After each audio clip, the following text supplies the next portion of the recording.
আমি খাইনি পেটা পাত্র হইনি তোমার মধ্যে আমি জমা করেছিলাম আমার সাথে সাথে। হাসনা বেগমের এই কান্নার শেষ কোথায় জানা নেই কারো, কারণ তার জীবনের শেষ সম্বল জমিয়ে বাড়তি লাভের লোভে পড়ে মাদারগঞ্জের শতদল বহুমুখী সমবায় সমিতিতে টাকা রেখেছিলেন 14 লাখ, কিন্তু লাভ তো দূরে থাক, আসল টাকাই পাচ্ছেন না। তুইলাম 10 তুইলাম আমিও তুইলাম, আমি তো বুঝি না কিছু। তার মতো এই উপজেলার অনেক নারী লাভের আশায় ডিপিএস কিংবা এককালীন নানান স্কিমে টাকা জমা করেছিলেন। শুরুতে কিছু টাকা দিলেও কয়েক মাস যাবৎ কোনো টাকাই পাচ্ছেন না তারা। আমরা মনে করছি যে সোনালী ব্যাংকের সাথে যখন আইলো এলেও তো ব্যাংকিং সমবায়ের নাম ব্যবহার করে সম্পূর্ণ ব্যাংকিং পদ্ধতিতে তার টাকা আহরণ করছে। এই 2 বছর ধরে কোনো লাভ নাই, কোনো কিছু নাই। এত বড় আমানত রাখার এখতিয়ার সমবায় সমিতির আছে কিনা এমন প্রশ্নের জবাব দিতে পারেননি প্রতিষ্ঠানটির ম্যানেজার।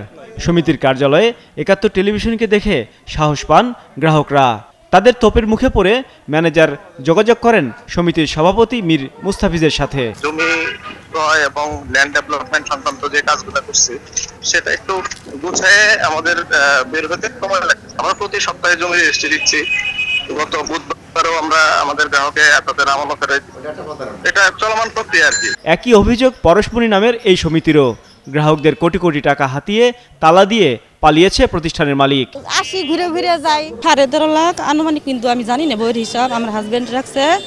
আর আছে আপনার সোনালী সংস্থা 22 লাখ, আর শ্যামল বাংলায় আছে, শ্যামল বাংলা আমার ভাইয়ের আছে 15 লাখ। মাদারগঞ্জ বাস স্ট্যান্ডের প্রতিটি ভবনেই কম করে হলেও 4 থেকে 5টি সমিতি রয়েছে, যেগুলোর অধিকাংশ কার্যালয়ে ঝুলছে তালা।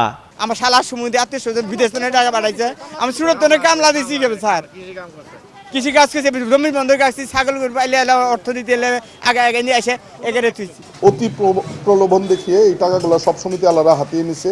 কিভাবে দিনের পর দিন প্রশাসনের সামনে মানুষের অর্থ হাতিয়ে নিল তার কোনো গ্রহণযোগ্য জবাব নেই উপজেলা নির্বাহী কর্মকর্তার কাছে। আমরা উপজেলা সমবায় অফিসারকে আমি ইতিমধ্যে ইনস্ট্রাকশন দিয়েছি, তারা অডিট করবে এবং যাদের নবায়ন নেই বা কিছু নেই তাদের তারা যেন আর ফার্দার কাউকে ঠকাতে না পারে, কারণ জনগণের যেন টাকা আত্মসাৎ করতে না পারে সেই ব্যবস্থা আমরা নিব। মাদারগঞ্জ থেকে সমিতির মাধ্যমে হাতিয়ে নেয়া হাজার হাজার কোটি টাকায় রাজধানী সহ দেশের বিভিন্ন অঞ্চলে সম্পদ গড়েছেন বলে অভিযোগ গ্রাহকদের। সাজিদ সরকার, ৭১, মাদারগঞ্জ, জামালপুর।